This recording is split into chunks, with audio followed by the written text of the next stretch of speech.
Chapter 29. The Wave of the Future. The present is not only inseparable from the past, but is usually better understood in terms of it. When Constantine the Great began to favour Christianity, paganism in the Roman Empire was dying. The official statues of the pagan cult and the financial support forthcoming from the empire gave paganism an artificial existence. When Constantine ended the financial support of religions, the pagan temples declined rapidly because the pagans were not accustomed to supporting them, nor were the interested parties numerous. Pagan beliefs persisted as superstitions, as personal idiosyncrasies of belief, not as a governing faith. Some Christians at times called for the closing of all pagan temples, but Constantine rejected such pleas. His words in so doing should commend him to any modern libertarian, as well as to believers in religious liberty. By edict, Constantine declared, quote, "Once more, let none use that to the detriment of another which he may himself have received in conviction of its truth, but let every one, if it be possible, apply what he has understood and known to the benefit of his neighbour. If otherwise, let him relinquish the attempt. For it is one thing voluntarily to undertake the conflict for immortality, another to compel others to do so from the fear of punishment." End quote. The only temples closed by Constantine were Aphaka in Palestine and Aige at Hierapolis, Baalbek in Phoenicia, and the reasons here were concerned with the maintenance of public morality, since both temples were long connected with licentiousness. The temples were part of a dying cult. Some bishops kept the issue alive by actions against them, but a more practical force was at work. The deserted temples were falling into ruins, and local peoples began to cannibalize them for building materials, statuary, and bronze and other valuable materials. Constantine himself made use of such materials to build Constantinople. In his case, the temples were legitimately used. Being state properties, were no longer in use. Their materials were transported to Constantinople for reuse.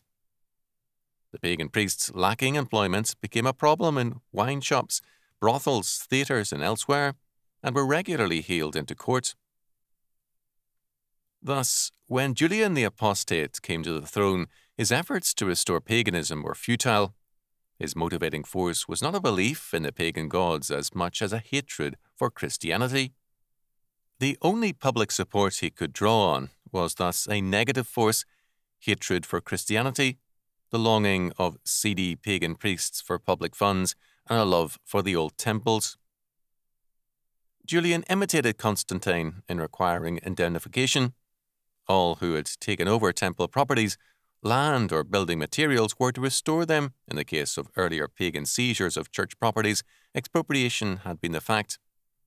However, the pagan temples had been extensively abandoned. Those who had used their materials and contents had done so pragmatically, not religiously, and thus their materials were not in exclusively Christian hands. In some areas, it should be noted, pagan temples did remain open, and some prospered. With Julian, the pagans were encouraged to abuse Christians and their properties, and violence was the result. Julian, who saw himself as a philosopher king, was soon the master of informers, hoodlums, and sycophantic parasites. At the same time, Julian's legislation sought to cripple Christianity. First, tax exemptions were withdrawn. The Christian contention that Christ's kingdom and church are immune to state controls was denied. Snide regulations, which implied that churches might be a menace to public morality, were instituted, and men and women were forbidden to meet in the same building. This rule aimed at the destruction of public worship. Second, educational controls were instituted. The classics could only be taught by the pagans, which meant the introduction of pagan teachers into Christian schools. Moreover, the curriculum had to include anti-Christian works. One such required text was an anti-Christian and forged Acts of Pilate required reading for all schools. Third, an imitation pagan church was created, with archpriests in all towns and villages working under state subsidies. Julian recognized that classical literature was basic to the pagan and anti-Christian outlook. The Church had extensively adopted these alien works. Now Julian required that pagans teach these materials in all schools, and a pagan clergy exist in all communities in imitation of the Church.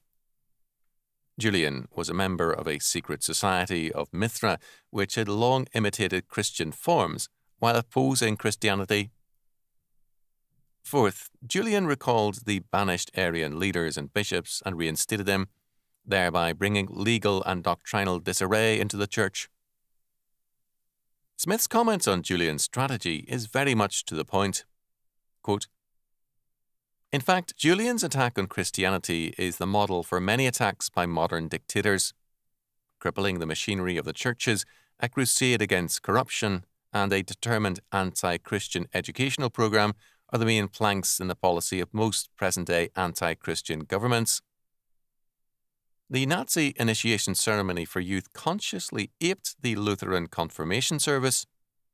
The communists have frequently seized power in reaction to a corrupt and inefficient regime. Many modern African dictators, like Nkrumah, have insisted on the cult of the head of state being enforced in the schools with quasi-religious songs. It is a formidable method of attack." End quote.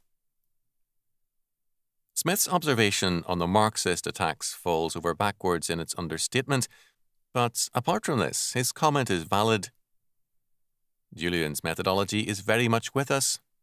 It is a shrewd one, but is in essence negative. It fights faith with hatred. The results are vicious, but ultimately a failure. There is another and a curious aspect to Julian's strategy. Enemies of Christianity have long sought to exploit anti-Semitism for their own reasons. Julian began to favour the Jews. The rebuilding of Jerusalem and the temple, long forbidden, was ordered to the great enthusiasm of the Jews. Since Christ had said of the temple that not one stone should remain standing upon another, Matthew 24:2, the reconstruction of the temple would be, Julian felt, a refutation of Christ. The project ran into problems. In AD 362, violent earthquakes did severe damage to existing cities in Palestine, levelling several of them and leaving permanent changes in the earth's crust. Then another serious problem appeared. From near the foundations of the temple, balls of flame came out of the ground, burning some workmen to death and making all further work impossible. There is no known explanation for this phenomenon, but it did lead to the abandonment of the project.